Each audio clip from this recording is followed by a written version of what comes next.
Good morning, CACC. I'm Alex Weimer. And I'm Jake Benson. This is CPS360. For our first story, Sam Clubb brings us a feature on the band director at Rockbridge High School. To fit in high school, they say you should join a club or activity. At Rockbridge, that activity is being in the band. RBHS band director Steve Matthews has been passionate about teaching high school band for 32 years, and for the last 11 years, his presence has shown here in Columbia. I enjoy watching students progress. I just enjoy working with students and taking something really almost from nowhere and making it into something that's dynamic and means a lot to kids. They want to share music with other people. His students enjoy band even more. My favorite part about band is that I get to be with my friends and I get to do an activity that I really like to do. Hanging out with my friends and just like having a good time with them at band competitions. Both Mr. Matthews and his students think highly of each other. Hardworking, dedicated. I think they just love it. They're hardworking. They're just so dedicated, and I just enjoy working with them. Dedicated. Matthews really pushes me as a musician and he makes everyone better. It would be easygoing. He's like really cool. He's like easy to get to know. So he pushes me as a musician. The best moments you can take away from being in the band, however, is the memories that you make that will last a lifetime. All the competitions that we go to, it has a really cool, laid-back environment, so I really like those. The International Jazz Convention that the Jazz Ensemble played at, those were very special memories because we worked so hard and their performances were outstanding. Because it's a lot of work, but it pays off so much at competitions on Saturdays. We just have a ball. And it's so much fun. Thank you, Mr. Matthews, for all that you do. Sam just putting together another great story for us. He always does. Moving from the musical arts to the visual arts, Savannah brings us a feature on the new digital studio class at the Career Center. The Columbia Area Career Center offers Digital Media Studio, which prepares students for careers in digital media. Students immerse themselves in the world of digital media while receiving individualized instructor feedback. This course offers students the flexibility to specialize learning in a particular aspect of digital media. Okay, Digital Media Studio is a 3-block course offered here at the Columbia Career Center that is basically a combination of a bunch of classes. We've got a graphic design class, a web design class, digital filmmaking, and a digital media class, and it's like a combination of all of those different courses. This is actually the very first year studio has ever been offered, so Mr. Cochran and I team teach that class together. It was sort of an idea we had a long time ago at an advisory committee meeting about maybe making like a capstone type of course where instead of going really broad with a bunch of students, we wanted to go way more in depth with a small. Mr. Sasser and Mr. Cochran are merely just in the classroom to supervise. They work on making their students independent, figuring out their own way, while pleasing their clients. Using complex software, Illustrator, and Premiere, and creating web-based portfolios. Senior Caitlin Farmer puts these skills to the test. People come in from different companies and propose stuff for us to do. Like, I do mostly graphic design stuff, so I'll do like magazine spreads and posters and like advertisements and stuff. Last year I was taking digital media and I had Sasser, and so he was talking to me about maybe doing something. I was thinking about doing graphic design, and he talked about his new class, and I was like, that sounds cool, because I really liked him, so I was like, I'll try it out.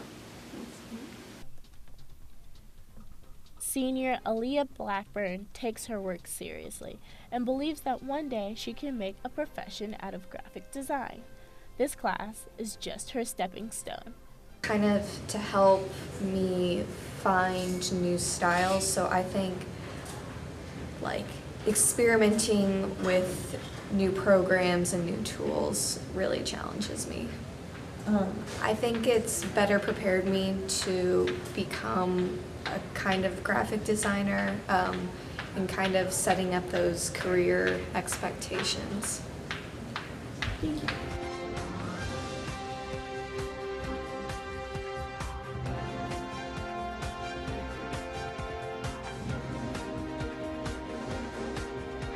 Next time you see any posters, flyers, or other advertisement, it just might be from our very own Columbia Career Center Digital Media Studio students.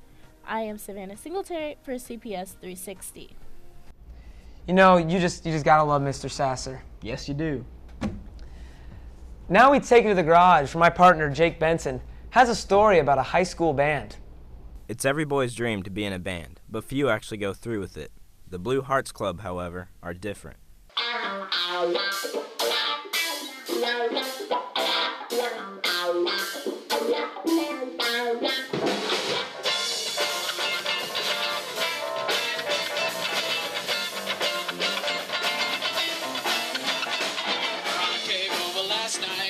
So what is it like?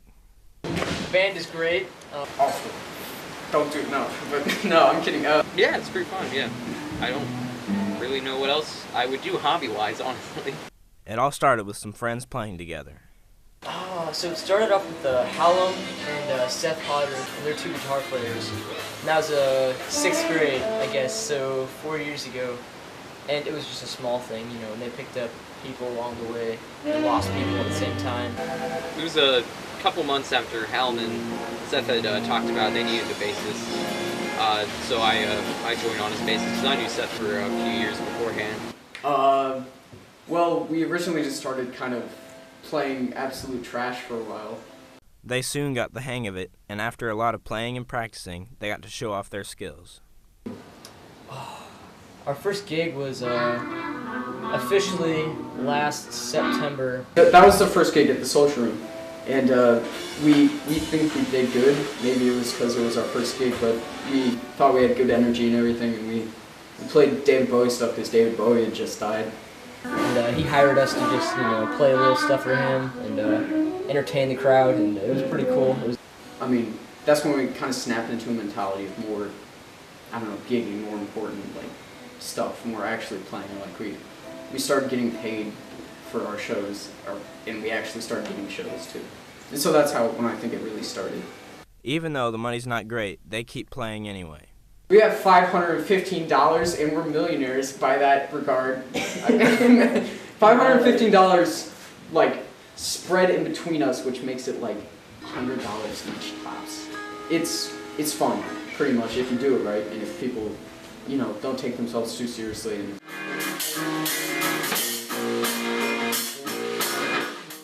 This has been Jake Benson with CPS360.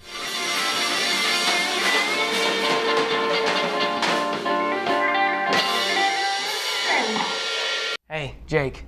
Great story, man. Thanks. It's fall, and that means homecoming. My co-anchor, Alex, captured the sights and sound of Hallsville's big week. Homecoming at Hallsville High School isn't necessarily different from any other homecoming, but that doesn't hold back the excitement from the students. Yeah, I'm excited. Senior year. Hopefully we get a win this year because we lost last year, so it'll be exciting to win. Senior Andy Borland talks about what this year's homecoming means to him. There's lots of excitement going around, especially since it's California. They're one of our conference teams that we've never beaten before, so it's really exciting just to have the chance to be able to do that. The festivities started on Thursday afternoon with the pep assembly.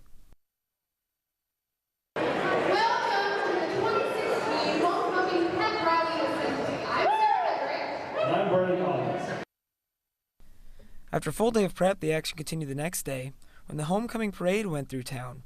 All of the classes' floats were presented and each fall sport had their own trailer. And then it was time for the main event. It's a big deal simply to me because of the kids. You know, it means a lot. It's prideful. Oh yeah, any game as a senior is more important just because it's the last time you'll be able to do that with these people.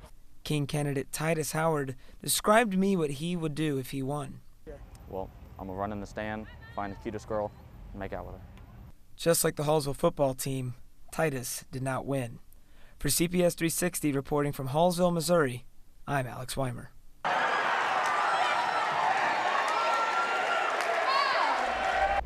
You know, Hallsville may not have pulled out the victory. It was still just a very exciting week. Very exciting. A special event came to Rockbridge High, where students got an up-close and personal experience with the world of agriculture. Barrett Smith brings us the story.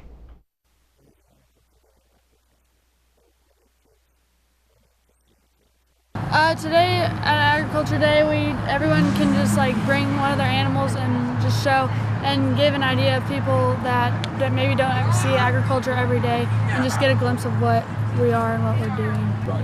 I brought one of my horses, Cody, and one of our miniature ponies, Big John, and yeah.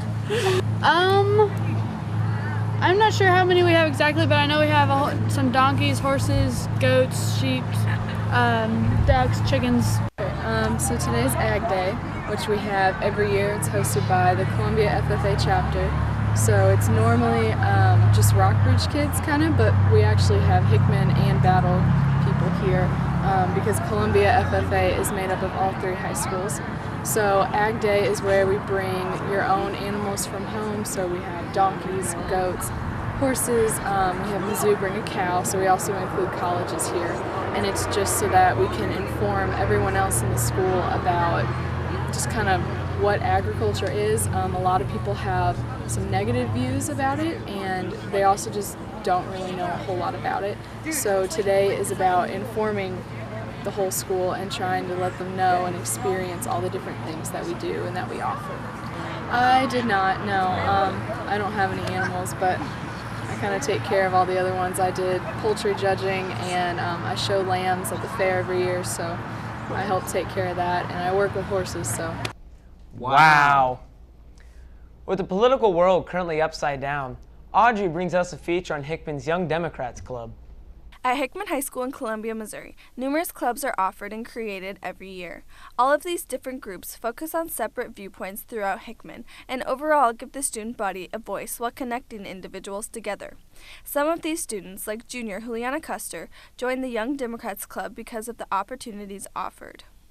I think it definitely gets me expressing my ideas because, I look at a lot of news and I read a lot about issues going on, especially with the presidential candidates right now, and I think it just helps me get out my anger, frustration. As a reaction to the outside work involved with the Young Democrats Club, other students like Sylvia Aguila got involved and do not regret it.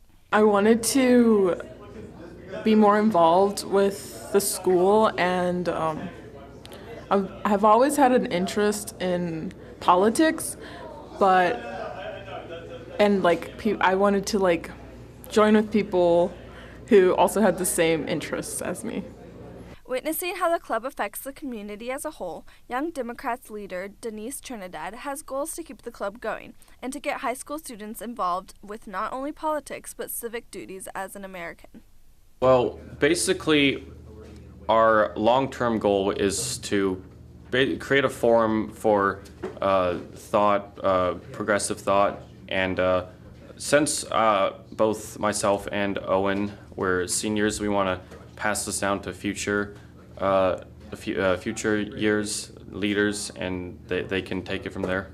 Veer Sangha, a possible Young Democrats leader for next year, plans on attending the club more because of the positive effects he gets out of it. I'd say this club has just probably made me more introspective about my thoughts and has really made me take into account others' opinions and maybe be less steadfast in my own opinions and more open to debate. I'm just playing devil's advocate. I don't agree with it, but I can see where it's coming from. No, yeah, so can I. Playing devil's advocate. Overall, this club has influenced the political opinions of people at Hickman and will continue to get students interested in years to come. Signing off for CPS 360, I'm Audrey Roloff. Very interesting club. Yes, indeed. Anyways, that's all for today. I'm Jake Benson. And I'm Alex Weimer. Thank you for watching CPS 360.